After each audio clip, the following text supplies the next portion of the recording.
Hi friends. एक query अभी आई मेरे पास, ठीक है, just a few minutes ago. उन्होंने पूछा कि इंटरव्यू हो चुका है और इंटरव्यू उनका अच्छा हुआ है, स्कोर भी उनका काफ़ी अच्छा है। सो क्या उनके चांसेस हैं सिलेक्शन के, ठीक है। और आप में से जिन भी लोगों ने ये इंटरव्यू दिया है उन सभी के दिमाग में ये बात चल रही होगी कि क्या चांसेस हैं, क्या हमारा होगा नहीं होगा, हमसे कोई गलती तो नहीं होगी। तो इसी बात का हम आंसर करने की आज कोशिश करेंगे। देखिए, सबसे पहली चीज़ ये समझिए, फाइनल स्कोर। अब जो मैटर करता है वो है फाइनल स्कोर। अभी तक आप जो काउंट कर रहे थे वो आउट ऑफ 85 क्वेश्चंस था, पर अब जो आपको काउंट करना है वो करना है 85 + 15 = 100, ठीक है। 100 में से आपको काउंट करना है, आपका final score out of 100 count किया जाएगा, है ना। 15 मार्क्स का आपने इंटरव्यू दिया, है ना। अब इस इंटरव्यू में किस तरीके से इंटरव्यू आपको इफ़ेक्ट कर सकता है, तो सबसे पहली चीज़ कुछ बातें मैं आपसे शेयर करूं। देखिए, सबसे पहली बात तो ये कि अगर आपके रिटन टेस्ट में 85 मार्क्स का पेपर था टोटल, उसमें से कुछ क्वेश्चंस डिलीट हुए। हम ये मान लेते हैं कि डिलीटेड क्वेश्चन से जितना भी टोटल बैठ रहा है, डिलीटेड 6 का अलग है, 9 का अलग है, तो उसके बाद आपके 1 या 2 नंबर उससे कम है, तो इंटरव्यू के मार्क्स से कोई खास असर आपके उस पर पड़ेगा नहीं, क्योंकि इंटरव्यू में थोड़ा बहुत तो आपने परफॉर्म किया ही होगा, क्योंकि आप ऑलमोस्ट इतने अच्छे स्टूडेंट हैं। मैं मान लेती हूँ कि 85 क्वेश्चन पूरे के पूरे चेक हुए हैं, है ना। कोई क्वेश्चन डिलीट नहीं हुआ, क्योंकि मैंने ये वीडियो 6-9 दोनों के लिए बनाया है ताकि आप दोनों ये बात समझ सकें। तो ये समझ लीजिए कि 85 क्वेश्चन दोनों चेक हुए हैं आपके, मतलब पूरे के पूरे 85 चेक हुए हैं। 85 में से आपके आ रहे हैं 83 मार्क्स, ठीक है, आउट ऑफ 85। तो आप खुद अंदाज़ा लगा लो कि आप इतने अच्छे स्टूडेंट हो कि आपको कुछ करने की ज़रूरत ही नहीं है। अगर आपके इंटरव्यू में 7-8 नंबर तो ऐसे ही आ जाएंगे, है ना, क्योंकि आप अच्छे स्टूडेंट हो, आपके 83 नंबर आ रहे हैं। अगर आपके मान लो आपका इंटरव्यू ज़्यादा अच्छा नहीं भी गया है, आपके 8 नंबर आ रहे हैं, है ना, 15 में से, तो 83 में 8 ऐड करके हो जाता है 91 आउट ऑफ 100। कितना अच्छा स्कोर है, खुद देखो आप, लिस्ट में तो अपने आप नाम आएगा, ठीक। अब मान लेते हैं कि आपका स्कोर इतना अच्छा नहीं है लेकिन इतना ख़राब भी नहीं है, स्कोर आपका बीच में है, जैसे 71 से लेकर के आपका स्कोर जो है वो 80 तक है ना। आपका स्कोर ये काफ़ी अच्छा स्कोर है ना। अब इंटरव्यू के लिए आपने इंटरव्यू में बहुत अच्छा परफॉर्म कर दिया है, यानी 10 के आसपास आपके नंबर आ रहे हैं। अभी मैं ये भी बताऊंगी कि ये ऐसे नंबर कैसे मैं आपसे कह रही हूँ, है ना। आपके नंबर 10 के आसपास आ रहे हैं इंटरव्यू में। मान लो आपके आए हैं 71 नंबर, 71, और इसमें आपके 10 के आसपास आ रहे हैं इंटरव्यू में, तो आपका टोटल बन जाता है 81, है ना। तब भी चांसेस हैं। अब आपने इंटरव्यू दे दिया बहुत अच्छा, मान लो आपके 15 नंबर आ गए इंटरव्यू में पूरे के पूरे, क्योंकि इसके भी चांसेस हैं, इसमें कोई ऐसी बात नहीं है कि आपके 15 नहीं आ सकते, आ सकते हैं, ठीक है। तो 71 में 15 ऐड करो, कितने हुए आपके, ठीक है, 86 नंबर हो गए, आप भी 91 वाले के पास पहुंच गए। मैं ये कहना चाह रही हूँ कि यहाँ इम्पॉर्टेंट ये है कि आप जब इंटरव्यू में नंबर कैसे आएंगे, हम ये भी ज़रा अंदाज़ा लगा लेते हैं क्या क्या चीज़ें हैं जो इंटरव्यू में डिपेंड करती हैं। देखिए, इंटरव्यू में ये ज़रूरी नहीं है कि कितने क्वेश्चंस का आपने आंसर किया, ये बिल्कुल भी ज़रूरी नहीं है। ज़रूरी ये है कि इंटरव्यू देते टाइम आपका कॉन्फिडेंस का लेवल क्या था। क्या आप सब कुछ आते हुए भी बहुत डरे हुए थे, या फिर आप कुछ भी ना आते हुए भी बहुत ज़्यादा कॉन्फिडेंस थे और उसमें से एक आध सवाल उन्होंने ऐसा पूछा जिसका जवाब आपने बहुत अच्छा दिया, that is going to be sufficient for them, और वो आपको अच्छे नंबर देंगे। इंटरव्यू का टोटल मतलब आपकी नॉलेज को चेक करना बिल्कुल नहीं होता है, वो आपकी नॉलेज को बिल्कुल चेक नहीं करते, ठीक है। मैंने 2 बार अपने आप ये इंटरव्यू दे रखा है, 6 का भी और 9th का भी, मुझे पता है वो आपकी नॉलेज को बिल्कुल चेक नहीं करते, करते भी हैं तो उसकी बेसिस पे सिलेक्शन नहीं होता। जैसे आपसे पूछेंगे ग्लोबल वार्मिंग, आपसे पूछेंगे फोटोसिंथेसिस, हो सकता है आपसे कोई क्वेश्चन सॉल्व करवा लें, ठीक है।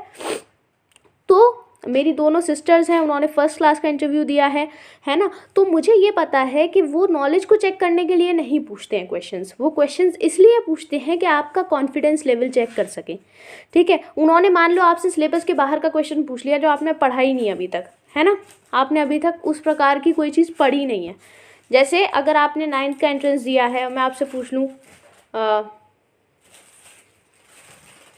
क्या पूछूँ मैं आपसे, समथिंग लाइक जो कि आपके, हाँ, मैं आपसे पूछ लूँ अबाउट हेरॉन्स फॉर्मूला, मैं आपको एक क्वेश्चन दूं और बोलूं कि भाई ये सॉल्व करके दिखाओ, तो इसका मतलब ये नहीं है कि अगर आपने ये क्वेश्चन सॉल्व नहीं किया तो आपका सिलेक्शन नहीं होगा। अगर आपने इस क्वेश्चन को सॉल्व करने की थोड़ी सी कोशिश की, आपने दिखाया कि हाँ आपको आता है, और फिर आपने बोला कि नहीं मुझसे ये नहीं हो पा रहा है सर, तो इसका मतलब you are a very good candidate, आपका सिलेक्शन होना है। लेकिन एक कंडीशन और ले लेती हूँ मैं यहाँ पर आपको समझाने के लिए।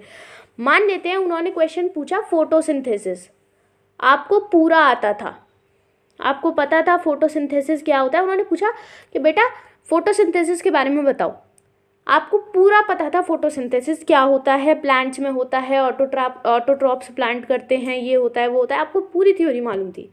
बट हुआ ये कि जब उन्होंने आपसे सवाल किया तो आप पूरी तरह ब्लैंक हो गए, आप कुछ भी नहीं दे पाए और थोड़ी देर कुछ भी नहीं बोल पाए, और थोड़ी देर बाद आप पसीना पसीना होने लगे एंड सडनली आप थोड़े डिस्टर्ब से दिखाई दिए। तो इससे आपका जो आती हुई चीज़ थी वो आप भूल गए, इससे आपका इंप्रेशन हो गया डाउन, है ना। उन्होंने फिर आपसे एक आध सवाल और पूछा, वो आपके सिलेबस से ही था, बाहर का नहीं था। उन्होंने पूछा बेटा सेल के पार्ट्स बताओ, सेल में कौन कौन सी चीज़ें होती हैं। मैं ह्यूमन सेल की बात कर रही हूँ, है ना, एनिमल सेल वो जो हमारा लाइफ सेल जो होता है। तो उन्होंने पूछा आपसे, अब आप पहले ही सवाल से इतने घबरा गए थे कि दूसरे सवाल का भी आप जवाब नहीं दे पाए। फिर उन्होंने एक आध सवाल और किसी सब्जेक्ट से पूछ लिया, उन्होंने पूछा बेटा बताओ टेंसेस क्या होते हैं। आपने बताना शुरू किया टेंसेस के बारे में, लेकिन आपका कॉन्फिडेंस लेवल लगातार नीचे नीचे और नीचे जाता रहा, जबकि आपको चीज़ें आती थी। वो तो नहीं जानते ना कि आपको चीज़ें आती थी।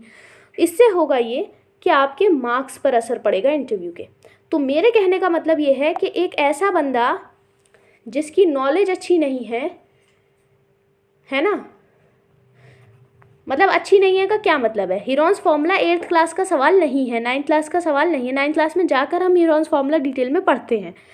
लेकिन अगर वो बंदा उस कॉन्फिडेंस के साथ उसको अटेम्प्ट करने की कोशिश कर रहा है तो उन्हें ये लगेगा कि ये क्यूरियस है, ये करना चाहता है चीज़ों को, उसका कॉन्फिडेंस लेवल दिखेगा और वो परेशान भी नहीं हो रहा है उसे करते में। वो अच्छे से बता रहे हैं कि भाई ये मुझसे नहीं हो रहा है सर। लेकिन एक इंसान जिससे उससे छोटी क्लास का सवाल पूछा जाता है और वो जवाब नहीं दे पाता, तो इससे मैसेज ये जाता है कि आप एक सवाल से कितने डिस्टर्ब हो गए।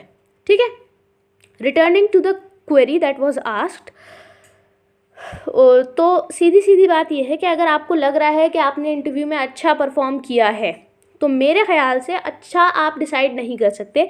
ये इंटरव्यू जिन्होंने लिया है वही बताएंगे कि वो जो सवाल आपसे पूछ रहे थे वो आपकी नॉलेज टेस्ट करने के लिए उन्होंने पूछा था, या फिर वो आपका कॉन्फिडेंस देखना चाहते थे। जैसे फोटोसिंथेसिस वाले सवाल में नॉलेज चेक होगी और कॉन्फिडेंस कहाँ चेक होगा, जो आपके सिलेबस से बाहर की चीज़ें हैं। ठीक है, आप लोग पर्सनली कमेंट करके बताइए किससे क्या पूछा, तो फिर हम उसके अकॉर्डिंग देखेंगे कि आपका कितना चांसेस है और आपने क्या जवाब दिया वो भी बताइएगा। ठीक है, तो अगर मैं ये कह रही हूँ अगर आपको लग रहा है कि अच्छा हुआ है, तो इसका मतलब 7 से लेकर के 12 नंबर तक के आपके चांसेस हैं आराम से। ठीक है, अच्छा जो लोग कह रहे हैं, जिन्हें लग रहा है ख़राब हुआ है, हो सकता है उनका इंटरव्यू 14-15 के आसपास का भी हो गया हो।